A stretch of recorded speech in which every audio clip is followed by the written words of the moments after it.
Nama Andi Siti Nurafida, NIM 622022021 absen 20. Telah banyak muncul pertanyaan mengenai tentang asal-usul kehidupan, kok bisa ada hewan, tumbuhan, dan manusia. Sejak zaman dahulu, beberapa ahli sudah mengeluarkan berbagai pendapat mengenai asal-usul makhluk hidup yang ada di bumi. Pertama, teori abiogenesis yang menyatakan bahwa makhluk hidup berasal dari benda mati. Terdengar aneh, tapi begitulah pandangannya di masa lampau.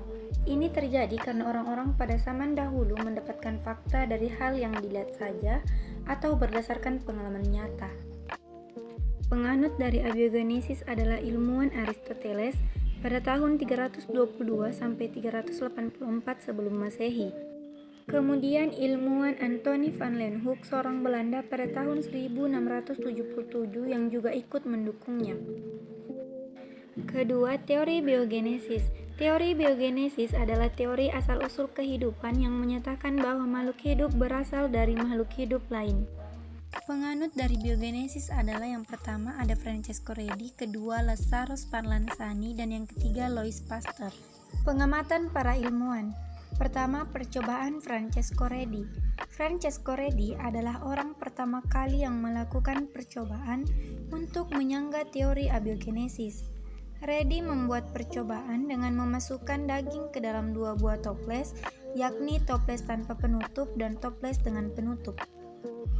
Bisa dilihat pada gambar di mana terdapat 3 buah toples yang masing-masing berisikan potongan daging. Toples pertama tertutup rapat, toples kedua hanya ditutupi dengan kain kasa sehingga udara masih bisa masuk, dan toples ketiga tidak ditutup sama sekali. Setelah beberapa hari diamati, toples pertama masih bersih, toples kedua terdapat lalat yang hanya hinggap di atas kain kasa, dan toples ketiga terdapat lalat di dalam toples dan muncul larva pada daging. Kedua, percobaan Lazzaro Spallanzani hampir mirip dengan percobaan yang dilakukan oleh Redi. Spallanzani berusaha membuktikan bahwa munculnya organisme berasal dari organisme lain yang hidup. Spallanzani melakukan pengujian dengan memanaskan air kaldu.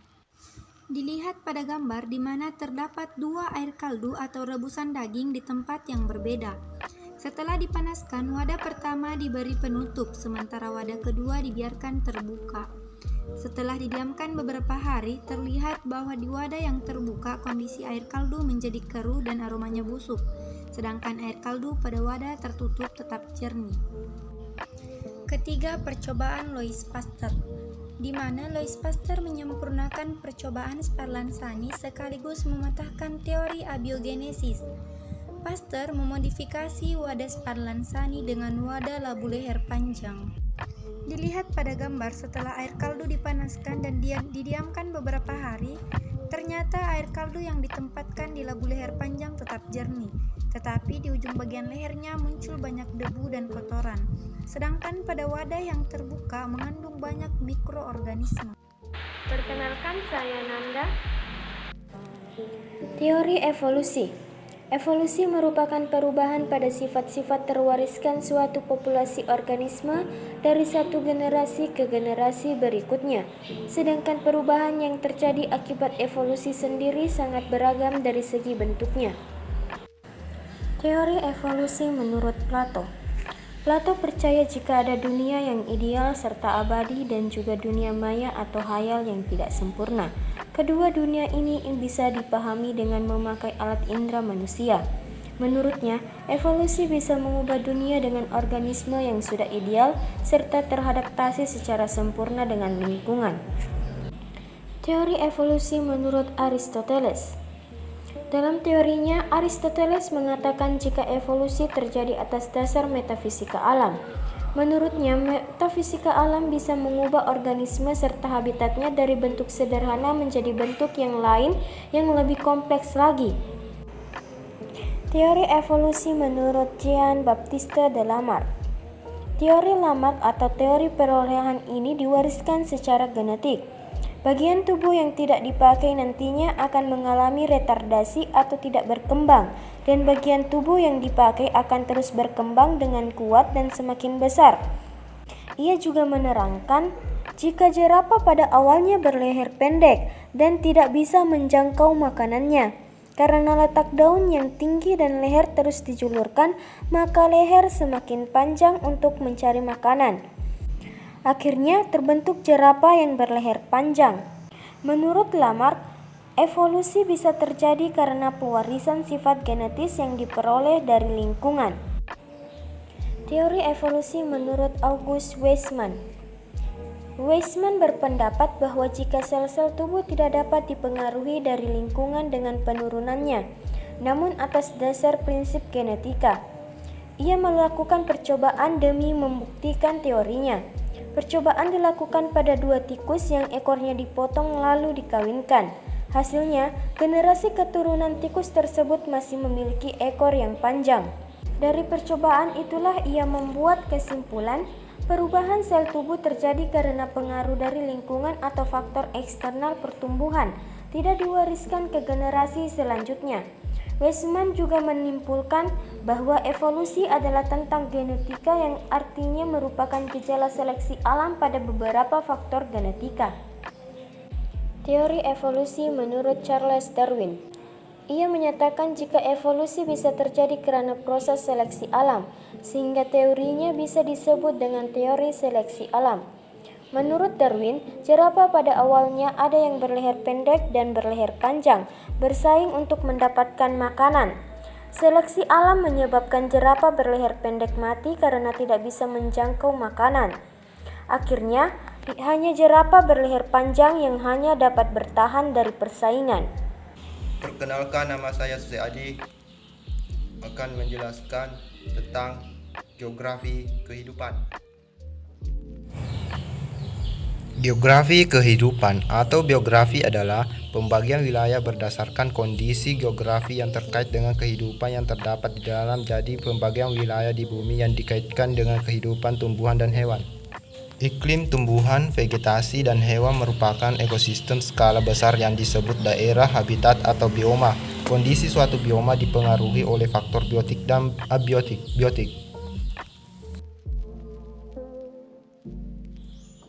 Geografi tumbuhan. Tumbuhan berperan penting karena ia titik awal rantai kehidupan. Tumbuhan sangat peka terhadap keadaan lingkungan fisik, oleh karena itu mudah diamati adanya perbedaan jenis tumbuhan pada daerah dengan iklim yang berbeda, dan sebaliknya adanya persamaan tumbuhan pada daerah dengan iklim yang sama. Daerah tropis. Tropis adalah suatu daerah di permukaan bumi yang secara geografis berada di sekitar ekuator, yaitu yang terletak di antara garis lintang 23,5 derajat lintang selatan dan 23,5 derajat lintang utara. Garis balik utara di utara dan garis balik selatan di selatan. Tropis adalah bentuk kata sifatnya.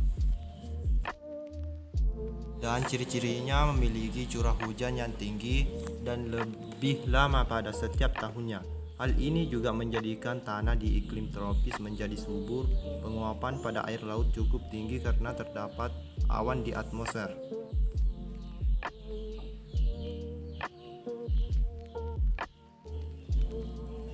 Adapun negara yang memiliki iklim hutan hujan tropis ini meliputi Indonesia, Kongo, Malaysia, Papua Nugini, Brunei, Madagaskar, Suriname, Singapura, Filipina, Brasil, Mikronesia, Fiji, Sri Lanka, Kolombia, Peru, Nicaragua, dan sekitarnya.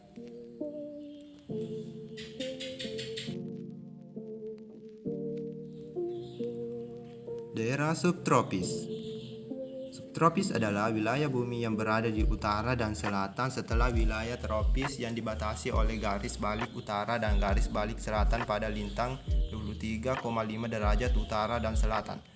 Kondisi iklim subtropis diwarnai dengan gangguan dan rintangan dari dunia seperti badai, hujan, salju, atau tornado.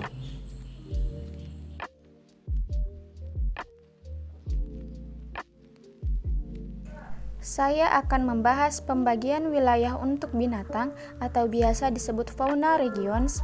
Dunia ini dibagi atas 6 daerah binatang, yaitu: pertama, daerah Nearctic. Amerika Utara binatangnya adalah bison, kijang, chaiban, atau sejenis kijang, kucing gunung, dan muskok. Adanya persamaan binatang dari suatu wilayah dengan wilayah lain menunjukkan dengan jelas bahwa pada mulanya dunia merupakan satu wilayah atau pangea. Karena adanya penggesaran bumi, benua menjadi terpisah-pisah. 2. Daerah neotropik. Amerika Selatan binatangnya adalah monyet, binatang pemakan semut, tapir, kopibara, sloth, kinkojou. 3. Daerah Paleartik. Asia Utara dan Eropa binatangnya adalah raider, beruang, bison, kambing, bertanduk besar, kedai ular, kucing kutub, hedgehog. 4. Daerah Ethiopian. Benua Afrika binatangnya adalah singa, gajah, jerapah, kuda Nil, dan gorila. 5. Daerah Oriental. Asia Selatan, Asia Tenggara, Indonesia bagian barat, dan sebagian sebelah utara, pegunungan Himalaya, binatangnya adalah gajah, harimau, kerbau, tapir, dan kera. Dan yang terakhir yaitu daerah Australis. Indonesia bagian timur, Australia dan pulau-pulau sekelilingnya, binatang adalah kanguru, kucing, koala, tupai terbang, wombat, dan badingcot. Indonesia. Secara geografis, Indonesia terdiri dari 3 bagian. Pertama, bagian barat yang merupakan dangkalan, yaitu landa kontinen Sunda yang pernah menjadi bagian daratan Asia. Hal ini dapat dibuktikan dari adanya alur sungai di dasar laut antara Kalimantan, Sumatera, dan Jawa, adanya spesies ikan yang sama, dan adanya beberapa spesies binatang Asia yang terdapat di dangkalan. Kedua, bagian timur yang merupakan dangkalan yaitu landasan kontinen Sahul yang pernah menjadi bagian daratan Australia. Hal ini dapat dibuktikan dengan adanya sejumlah spesialis binatang yang sama dan adanya alur dasar sungai antara Irian Jaya dan Australia. Ketiga, di antara kedua landasan kontinen terdapat wilayah laut dalam yang meliputi perairan Maluku dan Sulawesi. Alvar Russel Wallace tahun 1854 sampai 1862 mengadakan penyelidikan ini di Indonesia berdasarkan kondisi geografisnya. Wallace membuat garis yang terkenal dengan garis Wallace. Garis ini untuk membedakan fauna dan floranya. Garis yang membentang dari Selat Lombok, Selat Makassar, dan Laut Sulu memisahkan fauna dan flora. Di Indonesia bagian barat sebagai daerah orientalis dengan daerah timurnya yang disebut Indonesia sampai Australia. Max Wilhelm Carl Weber mempergunakan palung Kay sebagai batas fauna flora. Garis tersebut dikenal dengan garis Weber. Binatang yang berasal dari Asia sama dengan binatang yang ada di bagian barat, sedangkan yang ada di Australia sama dengan Indonesia bagian timur. Sejalan pula dengan adanya landasan kontinen Sunda dan landasan kontinen Sahul. Jelas binatang di bagian barat antara lain gajah, harimau, sedangkan di bagian timur adalah kanguru dan kuskus.